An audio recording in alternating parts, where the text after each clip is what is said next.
Being a prisoner of war. Throughout history, it has been one of soldiers' greatest fears, because it's a fate considered worse than death itself.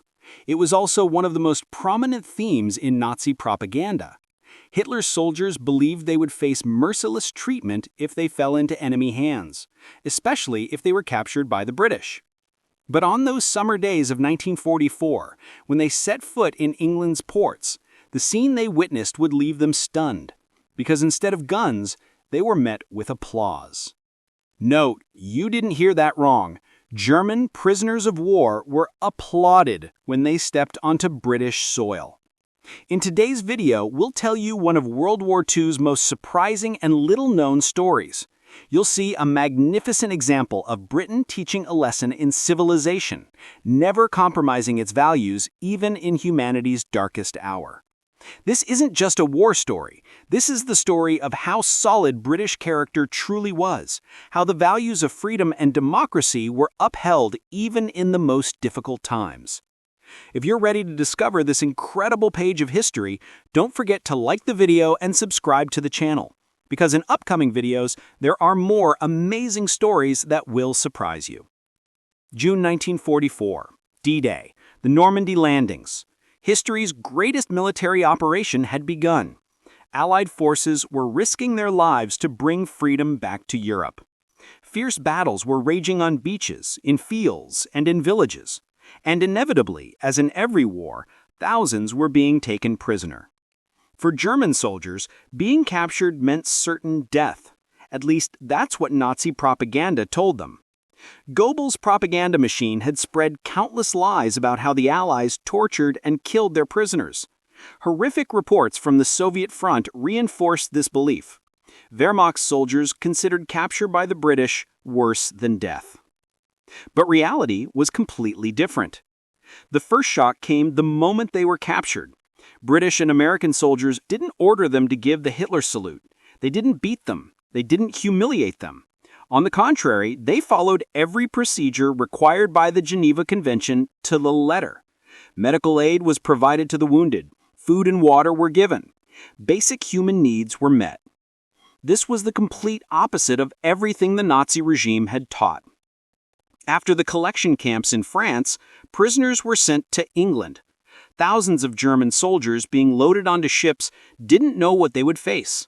Most were sure they would be shot upon arriving in England. Some had written farewell letters to their families. Some were praying. All were prepared for the worst. And then they set foot in the ports of Dover, Southampton, and Liverpool. The scene before them was incredible. The British people were waiting for them.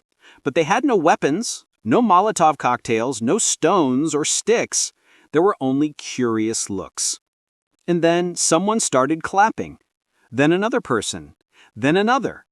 And soon, everyone from dock workers to civilians heading home was applauding these German prisoners. No, this wasn't staged. It wasn't a fake show prepared for propaganda purposes. This was the genuine reaction of the British people. People who had lived under Nazi bombs, lost family members in Luftwaffe attacks, had their homes destroyed by V-2 rockets. They were applauding enemy soldiers. Why? Because the British knew the difference between civilization and barbarism. They wouldn't stoop to the Nazis' level. Mistreating prisoners of war would make them like the Nazi regime. But the British were different. They were fighting for freedom and democracy, and these values required treating even enemies humanely, not just friends. A German sergeant named Hans Müller writes in his memoirs, "When I stepped onto the dock, I expected death. Instead, I heard applause. At that moment, I realized everything we had been told throughout our lives was a lie. These people were our enemy, but they weren't monsters. They were more humane than us." As prisoners were transported to camps by train, they passed through England's interior. Watching outside through windows, they experienced shock after shock. They saw bombed cities, homes, schools, hospitals destroyed by bombs dropped by their own country. But they also saw people continuing to live among these ruins, children playing, people going to work, life going on. And whenever the train stopped, civilians waiting at stations waved to them. Some threw cigarettes, some tossed chocolate. Women smiled. Elderly people nodded in approval. How could this be possible? Propaganda had told them the British were savage, bloodthirsty enemies. But reality was completely different. When they arrived at the camps, the shocks continued. Yes, these were camps. They weren't free, but they bore no resemblance to Nazi concentration camps. The barracks were clean. There were beds. There were blankets. Regular meals were provided. Medical care was available. Red Cross packages were distributed. Moreover, there were educational programs. They were allowed to read books. They were permitted to play sports, organize theater performances, make music. They were allowed to write letters and receive news from their families. Everything required by the Geneva Convention and more was being done. An English soldier named Thomas Wright, while working as a camp guard, wrote this in his diary. Today, a German prisoner asked me, "Why do you treat us so well? We bombed your cities, killed your people." I told him, "Because we are British. We don't practice barbarism. We're not like your leaders. We represent civilization." And indeed, the British showed at every opportunity how different they were from Nazi Germany. German prisoners could work and were paid wages for their labor. Those working as farmhands worked side by side with British farmers, received advice from them, and sometimes even ate meals at their homes. Many German prisoners formed friendships with British families. They played with children. They helped the elderly. And over time, they began to understand how false Nazi propaganda had been. But the British people's attitude wasn't just a demonstration of humanitarian values. It was also a demonstration of strategic intelligence. Because every well-treated German prisoner became a living proof that disproved the lies of Hitler's regime. Every letter, every memoir, every testimony struck a blow against Nazi propaganda. Churchill's government understood this very well. If prisoners were treated humanely in England, they could help build a democratic Germany after the war. And that's exactly what happened. When the war ended and these prisoners returned home, they told their families and friends what they had seen in England. They had learned what democracy was, what freedom meant, the difference between civilization and barbarism, and this played a critical role in post-war Germany's democratization. What does this story teach us? That the true power of civilization lies not in weapons but in values. That British and American soldiers won not just on battlefields but morally as well. That against Nazi barbarism, freedom and human dignity triumphed. So where did these applause come from? What did the British people see in these prisoners, and how did this humane treatment continue inside the camps? In the next part, we'll examine the answers to these questions in depth, give examples from camp life, and tell surprising stories of friendship. Subscribe for these important stories and the beautiful morals of the British. Welcome back. In the previous episode, we began the shocking story of German prisoners of war being greeted with applause when they set foot in English ports. Today, we'll dive deep into this extraordinary event and talk about camp life, humane treatment, and surprising friendships. If you haven't subscribed to our channel yet, please subscribe and turn on notifications, because every week we share the least known stories of World War II. Now, let's discover the real reasons behind those applauses and what camp life was like. To understand the reasons behind the British people's applause for German prisoners, we first need to understand British character and values. Britain is a nation that has remained committed to the rule of law, the justice system, and human rights for centuries. Since the Magna Carta, the concepts of freedom and justice have formed the foundation of British identity. When the war began in 1939, Churchill's government made a very important decision. No matter what, they would not stoop to Nazi Germany's level. The Geneva Convention would be followed to the letter. Prisoners of war would be treated humanely. This wasn't just a moral choice, it was also a strategic decision. A 1940 classified report from the War Ministry states, "The humane treatment we show to enemy prisoners will serve two important purposes. First, it will ensure that our own captured soldiers receive similar treatment. Second, it will demoralize the enemy army and facilitate surrender." No soldier wants to surrender to a side where they think they'll be mistreated. And this strategy worked. After the Normandy landings, thousands of German soldiers gave up their resistance once they learned that surrender didn't mean death. Especially in the final months of the war, German units fleeing the Soviet advance on the Eastern Front deliberately withdrew toward the Western Front because they preferred being captured by the British and Americans. But those applauses at the ports weren't just the result of strategic thinking. It was a sincere reaction from the British people, and there were several important reasons for this. First reason, the British distinguished between ordinary German soldiers and Nazi leadership. Yes, their country had been bombed, their loved ones had died, their homes had been destroyed. But the British were mature enough to understand that these young soldiers before them were also victims of Hitler. Most soldiers were young men forced to fight, brainwashed by propaganda, their families threatened. Margaret Thompson, a housewife living in London, wrote this in her 1944 diary. "Today I saw German prisoners at the station. As they got off the train, they were terrified. One looked at me, perhaps a boy my son's age. There was horror in his eyes. I smiled at him, and he smiled back. At that moment, I understood that he was just a mother's son, just like my son.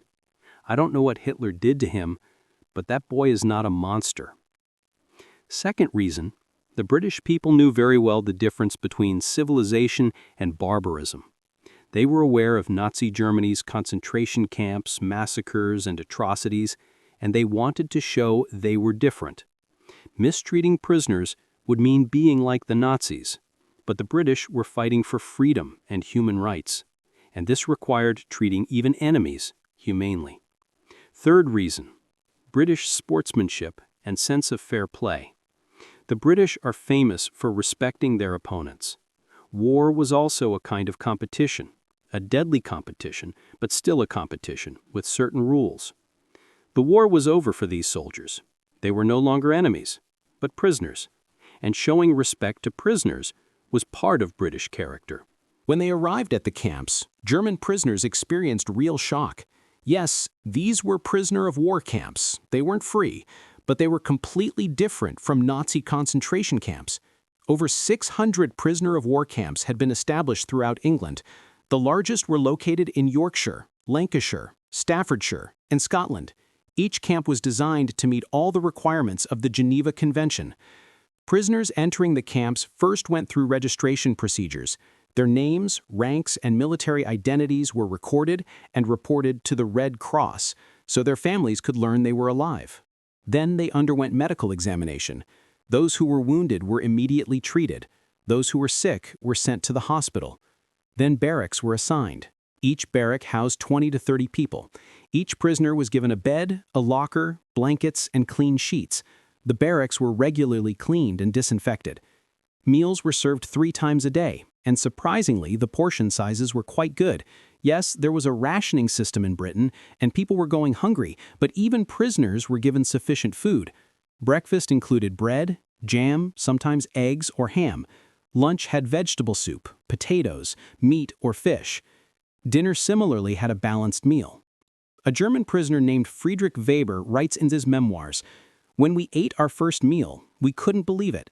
Real bread, real meat, real food. We hadn't eaten this well even while fighting in Normandy.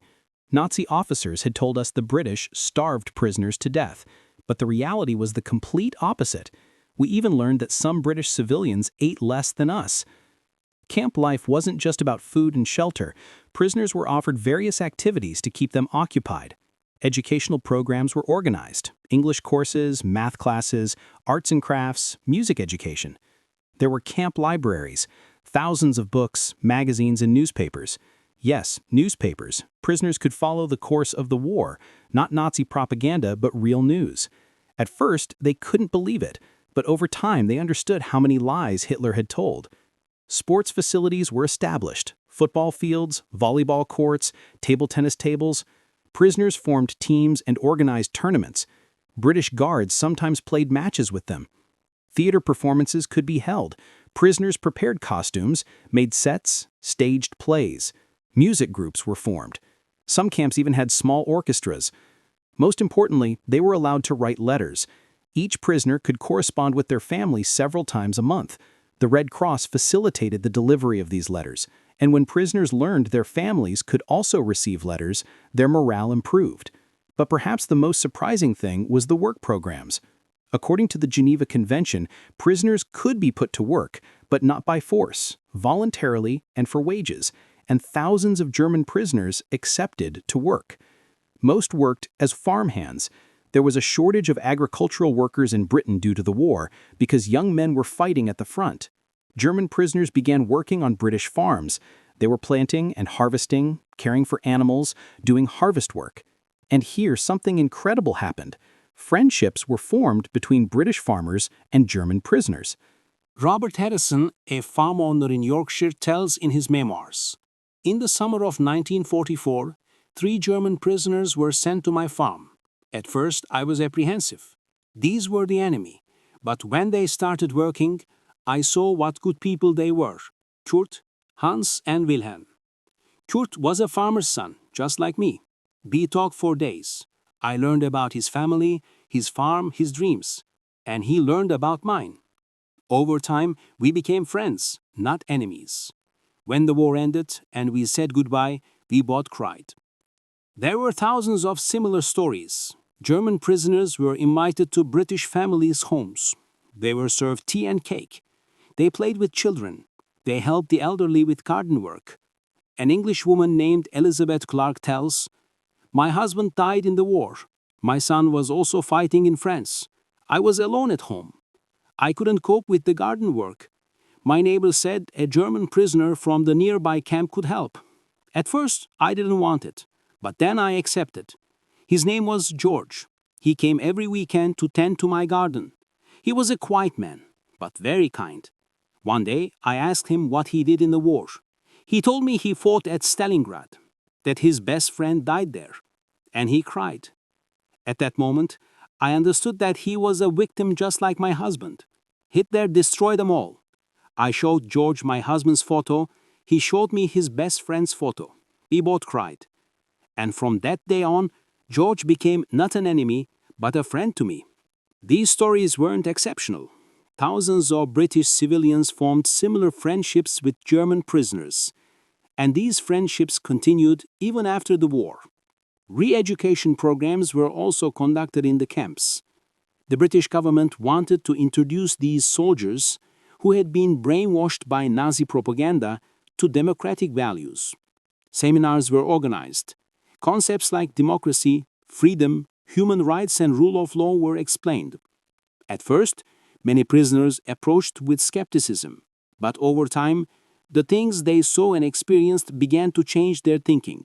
They understood how much the Nazi regime had lied. They learned what democracy meant. A newspaper was published.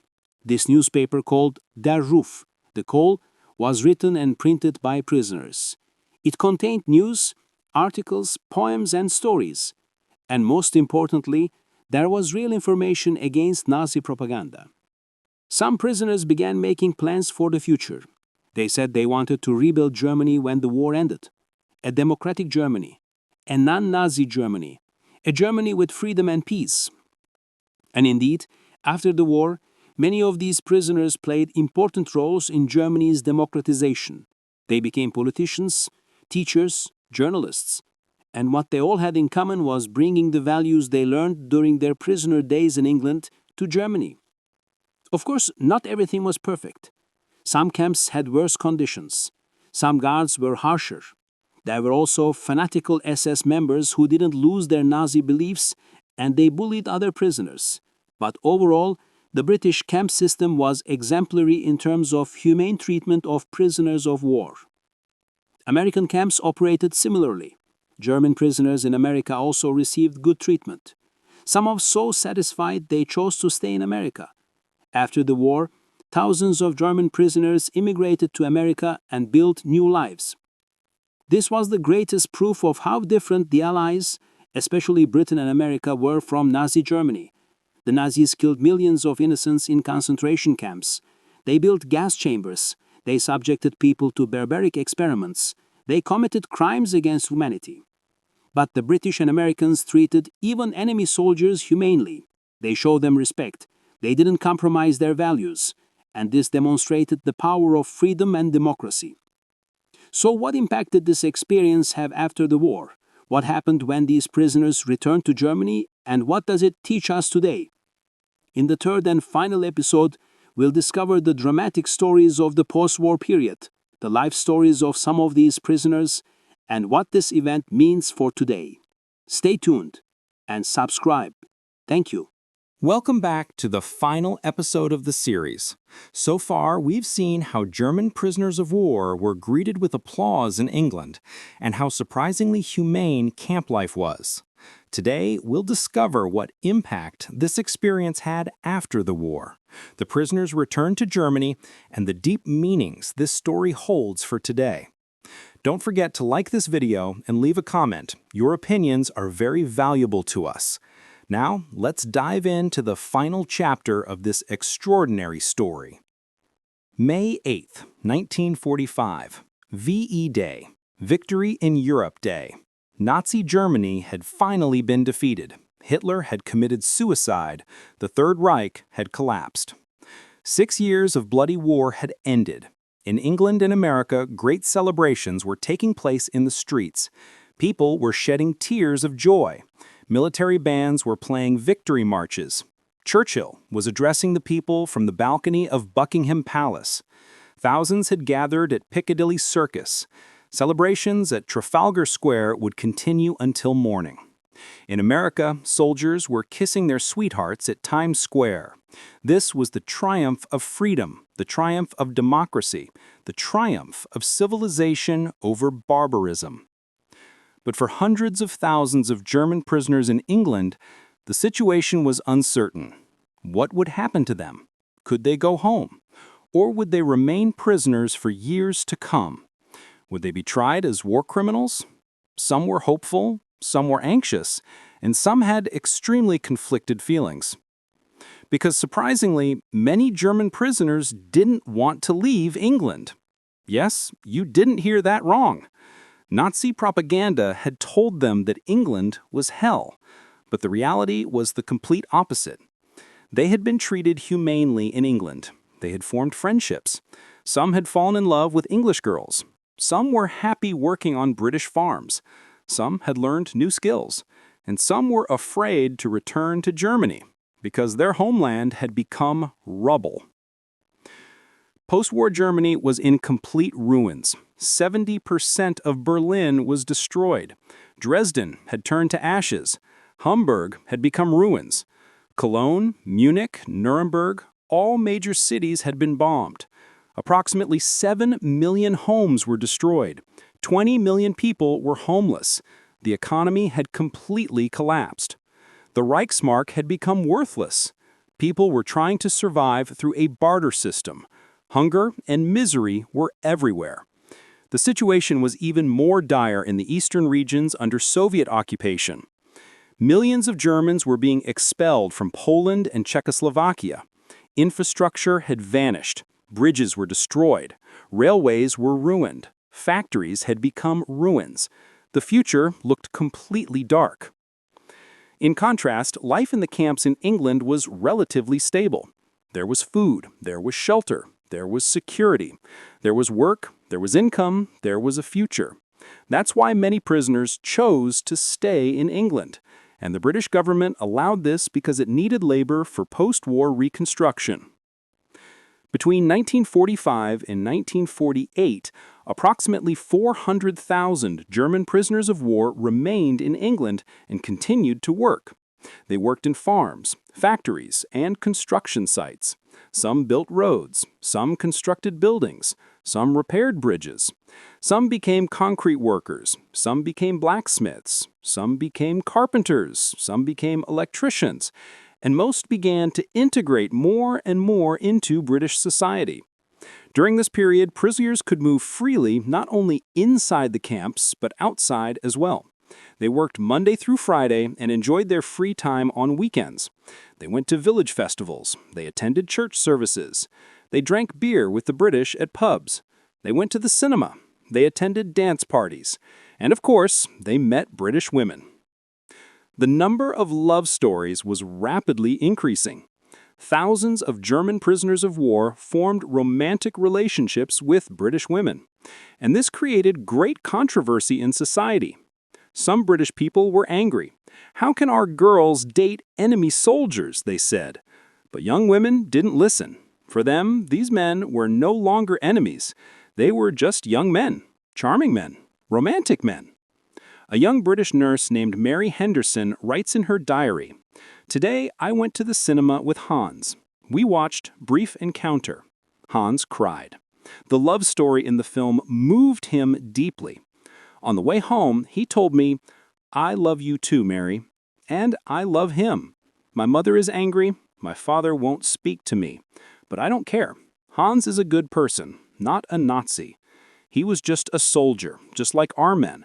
And now the war is over. It's time for peace, time for love.'" An estimated 25,000 British-German marriages took place. Most of these couples built a happy life after the war. They had children, they had grandchildren, and today, thousands of people living in Britain know that their grandfathers were German prisoners of war. One of the most remarkable stories is that of Bert Trautmann. Bert was a German soldier who served as a paratrooper in the Luftwaffe. In the last days of the war, he was captured in the Netherlands. In 1945, he was sent to the Ashton in Makerfield camp in Lancashire. There, he started playing football. He played as a goalkeeper, and his extraordinary talent was immediately noticed. While working in nearby factories, he played matches with local teams on weekends. In 1948, a local football team called St. Helens Town wanted to transfer him. But there was a big problem. Bert was German. He was an enemy soldier. The local population was very angry. Protests were organized. The Jewish community was particularly opposed, very justifiably so. "How can a Nazi play for our team?" they shouted. Local newspapers published angry articles. Threatening letters arrived. Bert's life was in danger. But St. Helens Town's management was insistent. Bert should be given a chance. A local rabbi, Rabbi Alexander Altman, made an important statement. "Bert Trautmann is not a Nazi. He was just a soldier. The war is over. It's time for peace. We should give him a chance." This statement had a great impact on public opinion, and Bert proved he deserved that chance. He became an extraordinary goalkeeper. He built a fan base. In 1949, he transferred to Manchester City and became one of the legends of English football history. In the 1956 FA Cup final, he delivered a magnificent performance. In the 75th minute of the match, he broke his neck in a collision, but he didn't leave the game. In pain, he played for 15 more minutes, and he carried Manchester City to the championship. This went down in history as one of the most heroic moments in British sports history.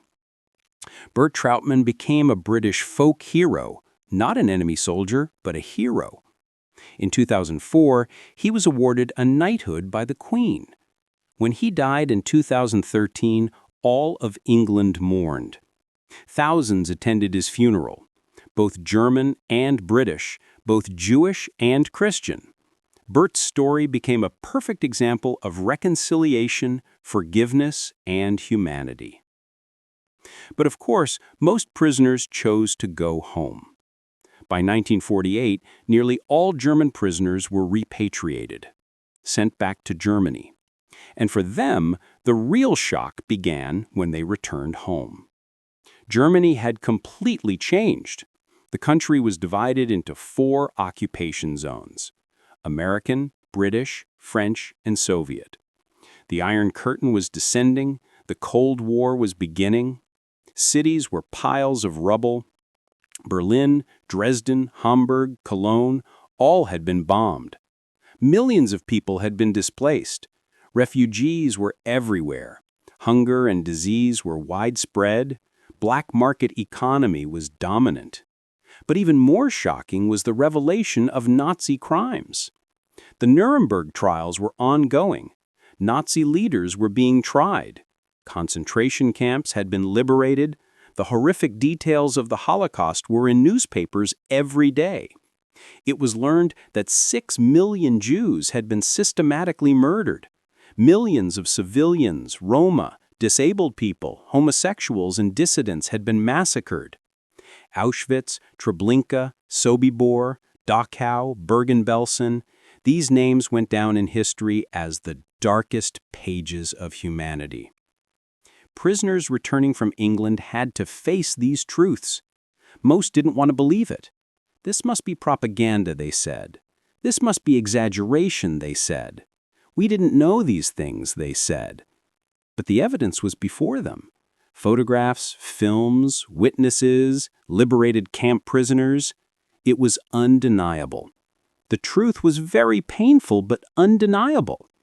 A former prisoner named Wolfgang Müller writes in his memoirs, "After returning from England, I learned the true extent of the Holocaust for the first time. In a cinema hall, I watched footage of the liberation of Bergen-Belsen camp. Skeleton-like people, mass graves, gas chambers. I felt like vomiting. I cried. I was ashamed. This was what my country had done, what my government had done. Didn't I know these things, or had I turned a blind eye? I had to face myself. And from that moment on, I dedicated my life to ensuring Nazi crimes would not be forgotten." And here, the values they learned in England became very important. Because these prisoners had seen what democracy was. They had tasted freedom. They had understood the importance of human rights. They had learned accountability, transparency, the rule of law. And now they had the opportunity to bring these values to Germany.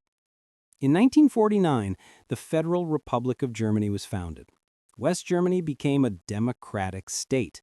Under Chancellor Konrad Adenauer, Germany began to be rebuilt. Thanks to the Marshall Plan, American aid arrived. The economic miracle, the Wirtschaftswunder, began.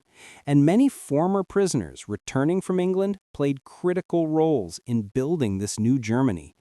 For example, Heinrich Böll, after being a prisoner in England, he returned to Germany and became one of Germany's most important writers. He won the Nobel Prize in Literature in 1972. In his works, he constantly dealt with themes of reckoning with the Nazi past, democracy, and human rights. In novels like The Lost Honor of Katharina Blum, Billiards at 9:30, and The Clown, he criticized German society and defended democratic values. He said that what he learned during his days as a prisoner in England shaped his entire life. Another example, Herman Ludemann.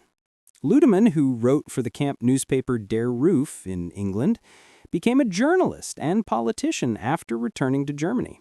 He defended democratic values. He supported Germany's joining NATO. He promoted British-German reconciliation. "I learned in England that former enemies can become new allies," he said. "Democracy is the path of cooperation, not competition, and the British taught me that." There were hundreds of similar stories. Former prisoners who became teachers taught German children about democracy and freedom. Former prisoners who became politicians supported British-German reconciliation. Former prisoners who became businessmen established commercial relations with British companies. Former prisoners who became journalists emphasized the importance of a free press. Former prisoners who became lawyers defended the rule of law. And most importantly, these former prisoners shared their stories with their families and friends. "The British didn't treat us like enemies," they said. "They welcomed us humanely. They valued us, they talked to us, they listened to us, they taught us. This is democracy. This is human rights. This is civilization." These stories contributed significantly to a change in mentality in West Germany. The people understood how much Nazi propaganda had lied. The Western world, especially Britain and America, began to be seen not as enemies, but as friends. Democracy was accepted as superior to dictatorship. Human rights came before state power, and this was vitally important for Germany's democratization and integration with Europe. In the 1950s, an official reconciliation process began between Britain and Germany. Churchill and Adenauer had a historic handshake. Former enemies became new allies. They came together in NATO. They developed trade. Student exchange programs began. Cultural exchanges increased. And in 1957, when the European Economic Community was founded, Germany and other European countries began to act together. This became the foundation of the European Union. In 1963, France's President Charles de Gaulle and Adenauer signed the Élysée Treaty. This formalized Franco-German reconciliation. But the underlying spirit was the same. Former enemies can become new friends. Peace can be built after war. Reconciliation is possible. At the foundation of this reconciliation were seeds planted during World War II. The humane treatment shown to German prisoners by the British and Americans played a critical role in building post-war peace, because this treatment showed Germans that hostility didn't have to last forever. Forgiveness was possible. Reconciliation was possible. A new beginning was possible. Democracy was stronger than dictatorship. Humanity was superior to hatred. Coming to the present day, Germany and Britain are among the closest allies. Economic partners, political friends, military allies, cultural ties. Just 80 years after World War II, these two countries live in peace, friendship, and cooperation. German students study in England, British students study in Germany. German companies invest in Britain, British companies invest in Germany. Tourism is flourishing, cultural events are organized, and most importantly, the two peoples understand each other, respect each other, love each other. And this teaches us a very important lesson. Civilization always wins against barbarism. Values are stronger than violence. Humanity is superior to hatred. Democracy is superior to dictatorship. British and American soldiers won not only on battlefields, but also morally. Nazi Germany tried to conquer the world by force, but Britain and America changed the world with values: democracy, freedom, human rights, rule of law. These values were more effective than tanks and bombs. As Churchill said, "In war, resolution. In defeat, defiance. In victory, magnanimity. In peace, goodwill." And the British truly showed magnanimity in victory. They could have mistreated German prisoners. They could have justifiably taken revenge. But they didn't, because that would have made them like Nazi Germany. Instead, they preserved their values. They maintained their humanity. And this made them truly great. The humane treatment shown to German prisoners was not just a moral choice, it was also strategic genius, because every well-treated prisoner became an ambassador of democratic values. Every friendship became a bridge. Every forgiveness brought a new beginning. And after the war, these prisoners played a very important role in Germany's democratization. The Americans did the same thing. They rebuilt Europe with the Marshall Plan. They transformed former enemies into new allies. They democratized Japan. And today, the strength of the Western world comes not from military power, but from the power of values. NATO is not just a military alliance, but an alliance of values. The European Union is more than an economic union, it's a union of values. And today, in the 21st century, the importance of these lessons continues. The world again faces conflict, hatred, and division. Autocratic regimes are rising. Democracy is under threat. Human rights are being violated. But this story shows us that another way is possible. We can treat even our enemies humanely. We can be strong without compromising our values. We can hold high the flag of civilization against barbarism. The British people's applause for German prisoners at those ports in the summer of 1944 was not just a reaction of that moment. It was a message for future generations. We are British. We believe in freedom. We believe in justice.